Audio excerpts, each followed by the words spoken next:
ऋषि नारद जी की एक बहन जिसका नाम था ऋषिका, और ऋषिका के पुत्र थे पर्वत मुनि। देवलोक में दो ऋषि देव ऋषि कहलाए हैं, दो मुनि देव मुनि कहलाए। एक देव ऋषि नारद और दूसरे देव ऋषि पर्वत मुनि, ये दो हैं।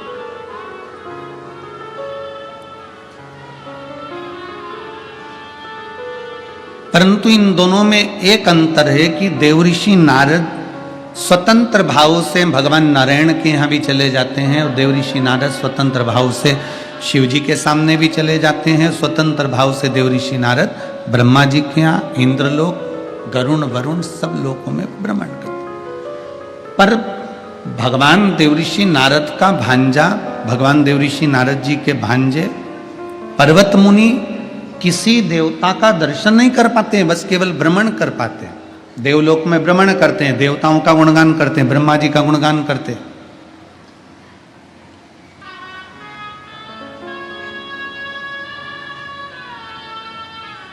एक बार ऋषिका के मन में थोड़ा सा भाव उत्पन्न हो गया, ऋषिका की आंख में जल भर गया। अपने भाई देवऋषि नारद को भोजन के लिए आमंत्रित किया।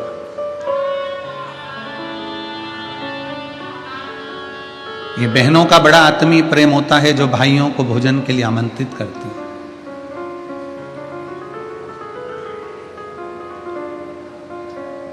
और बड़ी प्रसन्नता होती है जब कोई दिल से, हृदय से बहन अपने भाई को भोजन कराए, प्रेमवश प्रसादी पवावे, उससे बढ़कर कोई सुकून नहीं है।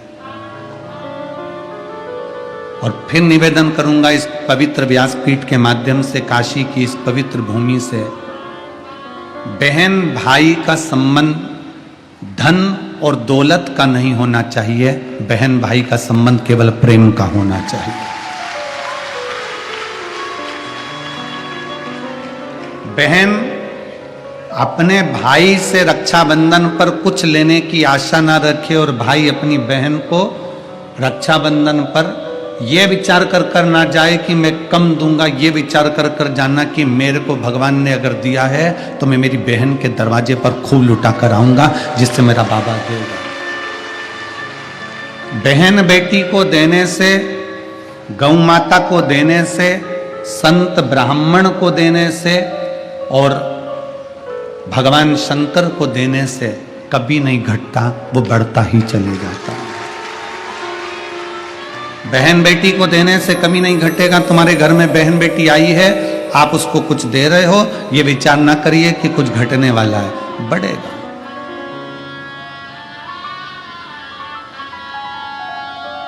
तुम्हारे घर की एक दशा देखिएगा, घर में बेटा जन्म लेता है और घर में बेटी जन्म लेती है। घर में बेटा जन्म लेता है तो तुम्हारी स्थिति इतनी नहीं सुधर सकती, पर घर में अगर बेटी ने जन्म ले लिया तो बाप की स्थिति सुधरना प्रारंभ हो जाती है, बाप आगे बढ़ना प्रारंभ हो जाता है। बहन बेटी को देने से कभी नहीं घटा। गौ माता को देने से, गाय की एक रोटी निकालने से, गौ माता के लिए कुछ देने से कभी नहीं घटा। हाँ, ये जरूर है कि आज के जमाने में जो गाय माता की रोटी बनती थी वो गौ माता के मुख तक नहीं पहुंच पाती।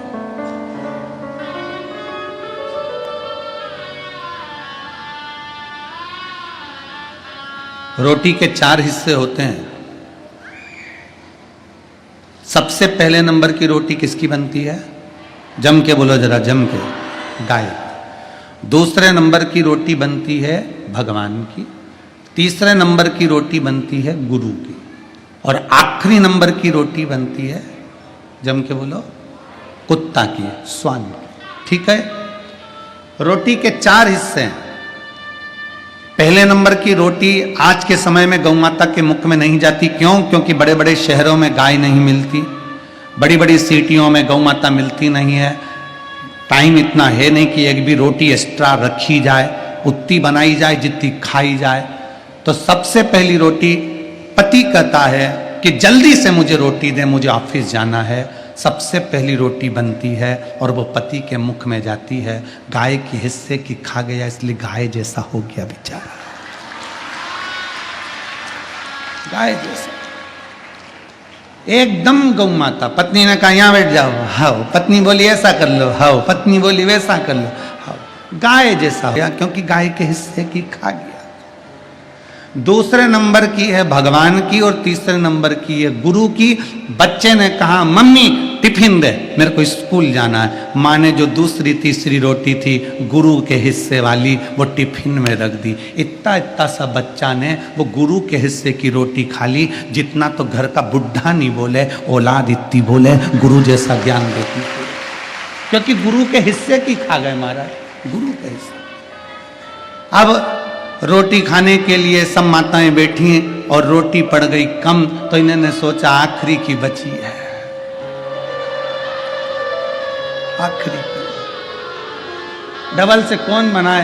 तो वो कुत्ता के हिस्से की पड़ी थी और वो कुत्ता के हिस्से की खा गई। तो दो एक साथ कहीं नहीं रह पाती, दे भोग दे भोग दे भोग दे भोग,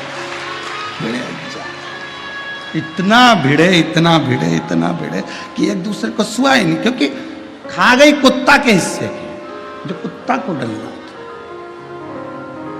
जैसे कुत्ता को देखकर कुत्ता नहीं सुआता, उसी तरह कुत्ते के हिस्से की रोटी खाने वाला आपस में एक दूसरे को नहीं सुहाता। जितने किचन में होते हैं, रसोई घर में होते हैं, वो सब एक दूसरे की खा रहे।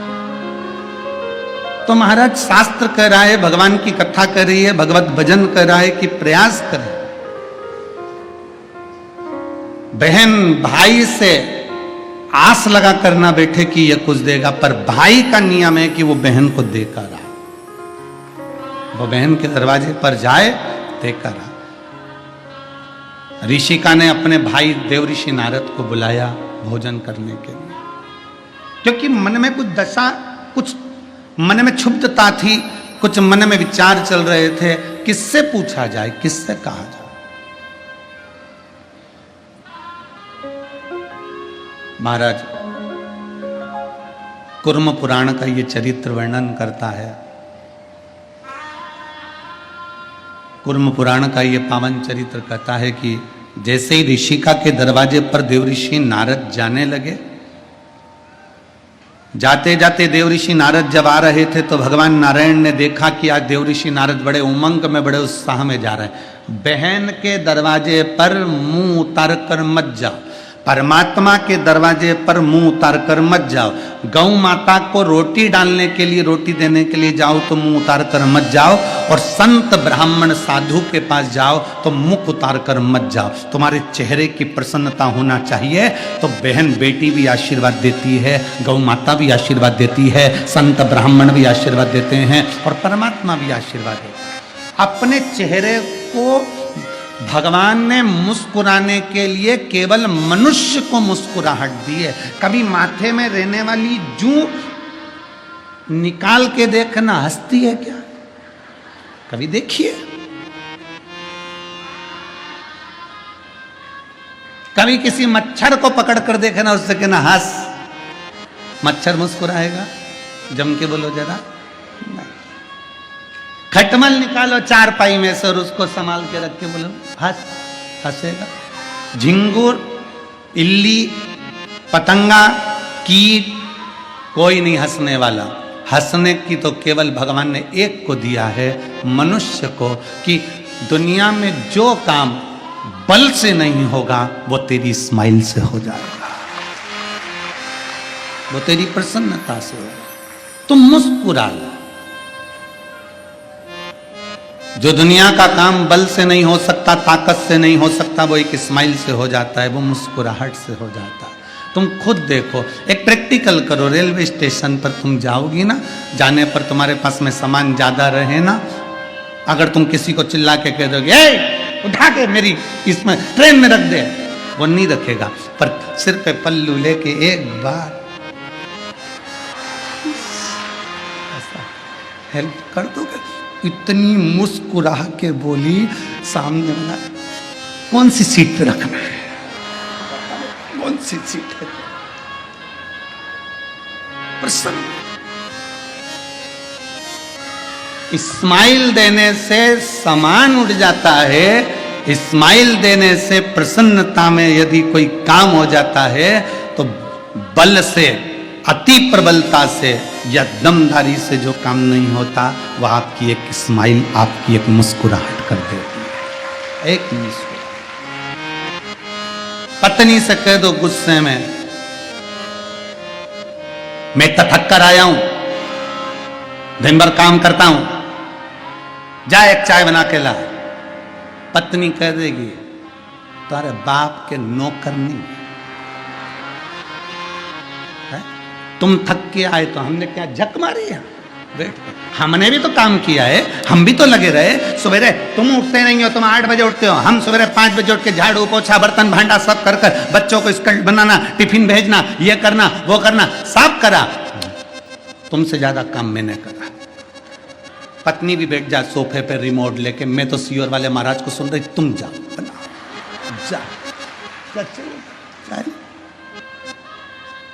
और अगर पति आया दुकान से, ऑफिस से, और बड़े मुस्कुरा कर प्रेम से कह दे, प्रेम से बड़ी मुस्कुरा कर कह दे, बहुत प्रसन्नता में कह दे,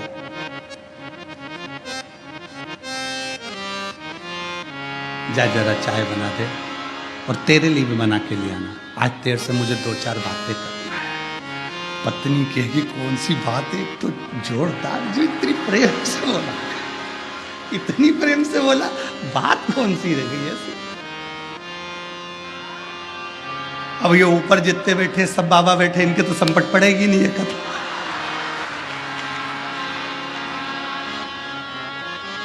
अब ये बाबा वो के तो पल्ले पड़ने वाली ये कथा है नहीं, क्योंकि ये बाबा वो से बड़े बाबा जो नीचे बैठे हुए हैं, ये बाबाओं की कथा चल रही है। जरा प्रेम से बोल दिया, चाय बना के ला, 2 कप चाय बना के लाई, साथ में खारिया बिस्कुट मठरी सब लेके आई और रख दी टेबल पे। बड़ी मुस्कुराते हुए उसने चाय बनाई, चाय भी इतनी प्रसन्नता से बनाई कि पीने वाला और प्रसन्न हो जाए। ये प्रसन्नता जीवन की सुख दे जाती है। ये मुस्कुराते रहिए। देव ऋषि नारद अपनी बहन के दरवाजे पर जा रहे हैं तो मुस्कुराते हुए जा रहे हैं, और बड़े मुस्कुराते मुस्कुराते जा रहे थे। तो नारद जी जाते जाते भगवान विष्णु ने लक्ष्मी जी से कहा, आज बड़ा मुस्कुरा रहा है। नारद बहुत कम मुस्कुराता है, परंतु आज मुस्कुरा रहा है, जरा पूछें नारद जी से। नारायण शेष सैया पे से उठ गए, लक्ष्मी जी को साथ लेकर पहुंच गए देव ऋषि नारद के सामने। हमेशा नारद भगवान के सामने आते थे, आज नारद के सामने भगवान आ गए। हमेशा नारद भगवान को ढूंढते थे, आज भगवान ने नारद को ढूंढ लिया। जरा विचार करना, आपके चेहरे की प्रसन्नता, आपके चेहरे की प्रसन्नता परमात्मा को भी खींच के तुम्हारे पास लेकर आती है। वो प्रसन्नता इतनी प्रबल है। दुख है ना जिंदगी में, होने दो। तकलीफ है ना जिंदगी में, होने दो। कर्जा हो गया ना जिंदगी में, होने दो। हमें ये प्लान नहीं करना कि मुझे मरना है, कि सुसाइड करना है, कि मुझे ये करना है, कि वो करना है ना। जिंदगी में कितना बड़ा भी दुख आ जाए, कितनी भी तकलीफ आ जाए, कितना भी कष्ट आ जाए, परंतु अपने चेहरे की प्रसन्नता समाप्त मत होने दो। शंकर के मंदिर जब भी जाना, शिव जी को 1 लोटा जल चढ़ाने के लिए तुम्हारे पड़ोस के मंदिर में जब भी जाना, मुस्कुराते हुए जाना।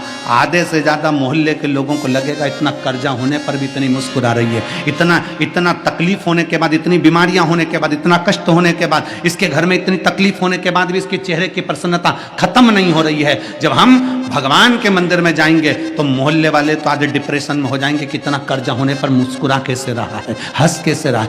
भगवान के मंदिर में